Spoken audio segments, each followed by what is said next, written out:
politician. Balik lang taon na ni.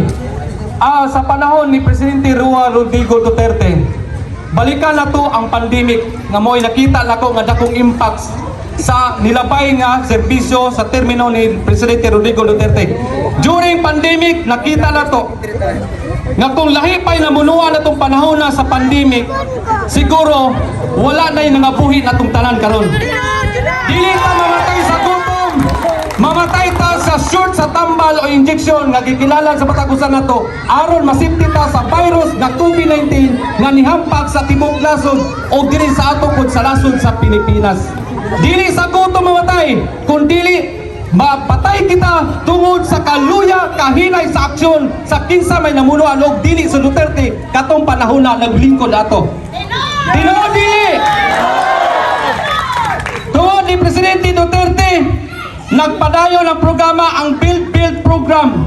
Even gani karon, daghang pa nga proyekto nga naa karon sa kasamtangan sa Manila, nagpadayon ang mga proyekto nga din gitamasa sa kinabagang katawan sa nasod sa Pilipinas. Dili lang sa Manila, sa tibok bahin sa nasod Pilipinas, adunay mga existing nga projects karon naa pala pamundo sa panahon ni Presidente Rodrigo Duterte. Dili tataw o dili hanap sa atong mga panungduman usa nga gibarugan o usa nga nagapabaskog nato karon nga naa diri tungod sa kampanya sa war on drugs. Nagpabilin nga baskog ang pangalan o tatak Duterte tungod sa programa sa pagsugpo aron sa pagatiman pag-angkon ng gimpit nga kalinaw sa tibok nasod dili sa gihulngan sa tibok bahin nasod sa Pilipinas. Nakatamasa kita, nakatagandang kalinaw gumikan sa pangatundanan ni Presidente Rodrigo Duterte.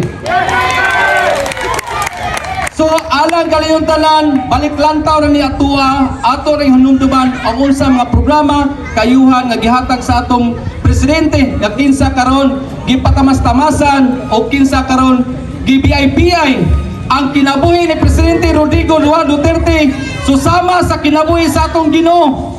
Bisan sa tanang butang nga gihimo nga makalipay para sa tao, apan aduna pagipipila nga gabi-ay niya, nagpugos kaniya sa paghubad siyang salina aron tamal-tamayon sa mga katawhan nga wala naglantaw kung lahatag importansya sa iya mga programa nga gihimo para sa katawhan sa tibok nasod Pilipinas. Busa kanaton tanan, handuman na to ang kasakit o kaguol nga niya karon atong ibati, Duterte. Mayong gabi kaniyong tanan. Duterte! Daghang salamat Sir Al Mendoza. So karon atong isunod karon si Sir Saldi Dilara para usab sa iyang testimony alang para natong tanan. Mayang gabi.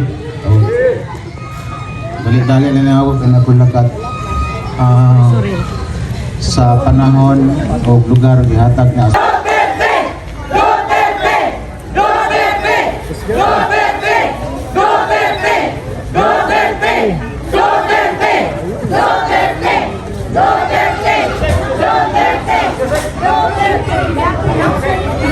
prayers na yata din tapog-tapog. So kaya lang tamo.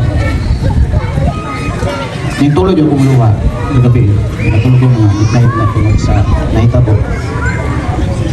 Ako lang in behalf sa mga retirees na niya mabutuloy na kauban na kutuloy. Mangyaw lang may ipon sa uban na mga katawhan na mo-support. Kapulong ko sa sitwasyon sa Pilipinas karon. Para nang nako pwede mo kontra sa akong opinion. But on my experience in the police service kaniadto for 32 years, nakita na ko ang tanang klase sa presidente gikan ni Cory hangtod karon. Gamay pa ko. Naagian ako ang martial law 1970s. So ang mga bata ron, ang atong rising generation, na wala pa kasi natin kung saan nagtabo sa una. Like father, like son. Dili na siguro maayo nga ang nagtabo itong panahon siyang papa. Nagtabo ron. Di na ito matugot kabahin sa former president. Kung wala pa si Duterte na presidente sa Pilipinas, mura na tag mga sumbi karon. Corona taytok ang mga tao. Corona kuyaig. In fact, karon imbalik ang kuyaig. Imbalik. Dili nakasafety ako, dili ko mo pilog safety. Ngano man, wag ka balukon. Luokon ka diya, lubaon ka diya, tulison ka diya. Ang sunod-sunod ko, dumagay tayo sa Cebu, maoy, common testimony sa mga tao. Mga taxi driver, madog na sila basi tulison. Even mga pulis, mahadlok na. Pero kabalo ko sa kapulisan, sa EB, by heart. Nasa lang kasi si President Duterte. Gano man. Sinceridad. Pag-ingon niya nga, ang will double your salary. Natuman. Ingon niya nga, free tuition ang state colleges and universities. Tanawang Norso system. UP. Free tuition. Mga scholar sa itong mga estudyante. True story na. OFW. Anong nalipay yung mga OFW? Nako OFW nga manghod. Because of the passport 10 years. Mga drivers. Driver po ko. Pila ka tuig?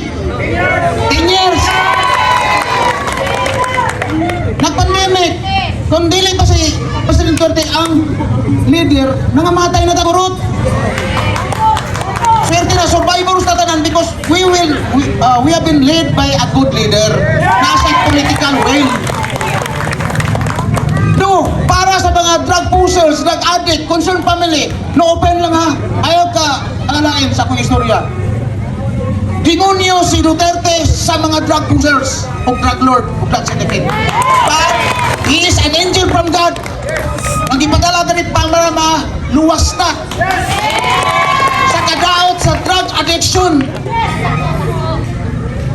Ang rising generation na to, iluwas para magkailangan kinsa may leader nga na ay political will.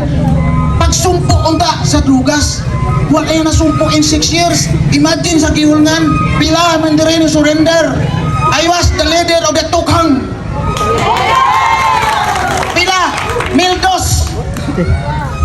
Sa among validation dire sa drugs sa gihulngan, 35 ra ka buok.